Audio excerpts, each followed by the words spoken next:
Middletown, Connecticut, number 21, Natalie Tavana.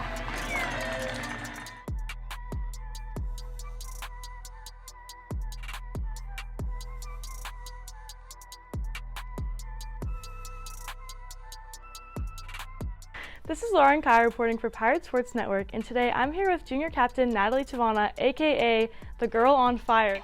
Another shot! Good! Natalie Tavana, she's a magician! Well, Natalie, we've seen you off to a great start this season so far, but I want the full story. Where did this love for soccer first start for you?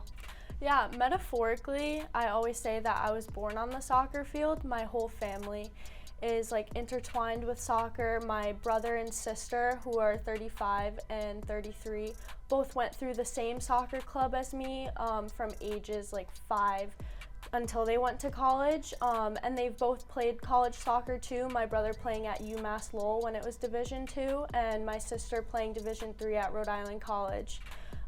So I just always knew that this is what I wanted to do. Wow, so, having two other siblings that play college soccer, how does your parents kind of support all of your careers at such a young age and help you guys become so successful in this sport?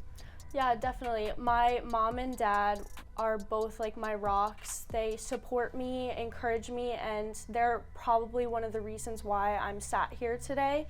They, from the bat, made me work hard, just followed the footsteps of my brother and sister, and they're just honestly, I love them both. They're amazing to me. So from having those values instilled in you at such a young age, was there ever a moment in your early career where you knew that you wanted to play collegiate soccer? Yes, I always knew from the moment I stepped on the field I wanted to be this big player. I wanted to be better than my brother and sister, and I am, but with the support system of my family, they've just pushed me to be the best that I can be. And the values that I've instilled as a captain and as a person on and off the field is commitment, dedication, having a sense of powerful and courageousness on and off the field, which relates to my dad as well and what he has been going through. He was diagnosed with stage 4 metastatic lung cancer, and that was March 2022.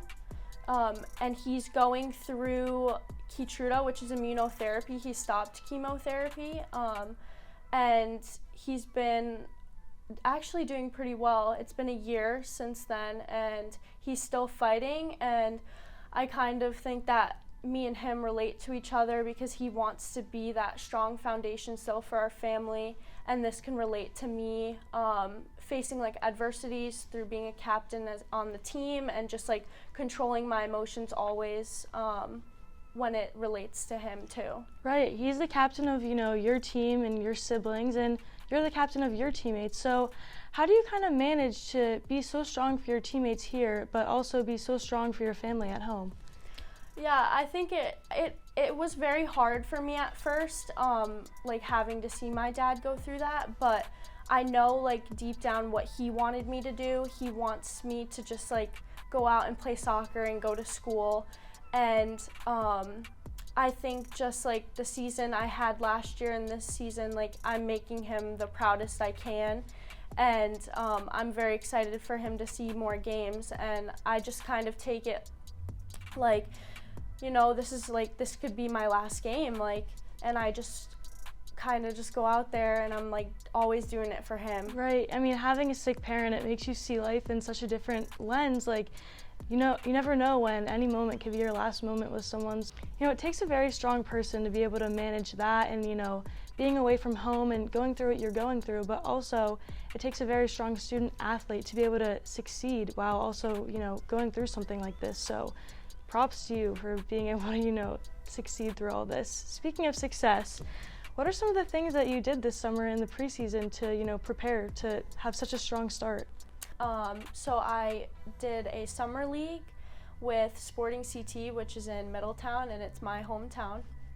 And we would train at 7:30 in the morning for an hour and a half to 2 hours, and we would have games as well.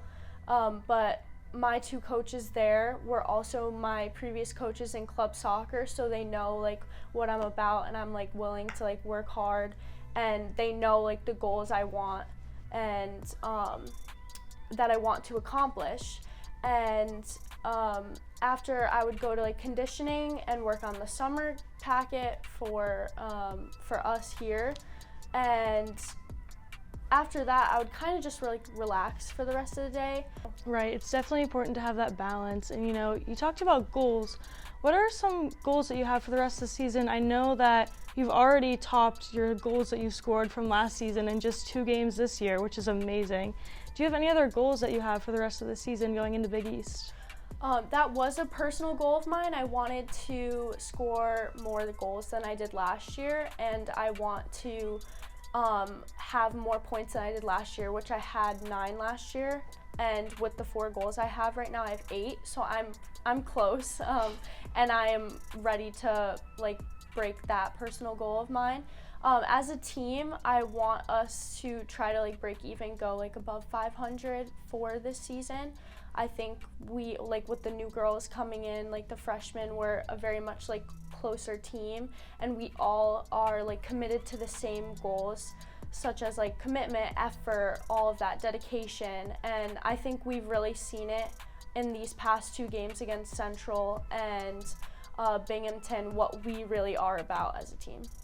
So Natalie, going into Big East, what can we expect to see from you and your teammates, and do you kind of have a motto for this 2023 Big East season? I think we have something to prove as a program. I also think that people in the Big East undermined us, and I believe when we step on their turf or they step on ours, they need to know that this will not be an easy game anymore, and we will fight and work till the end. Well, you heard it here first, everybody. Seton Hall women's soccer has something to prove this year, so be sure to be on the lookout for Natalie and her teammates as they approach this 2023 Big East season. Thank you, Natalie, for coming out today. Thank you so much. This is Lauren Caye reporting for Pirate Sports Network, signing out.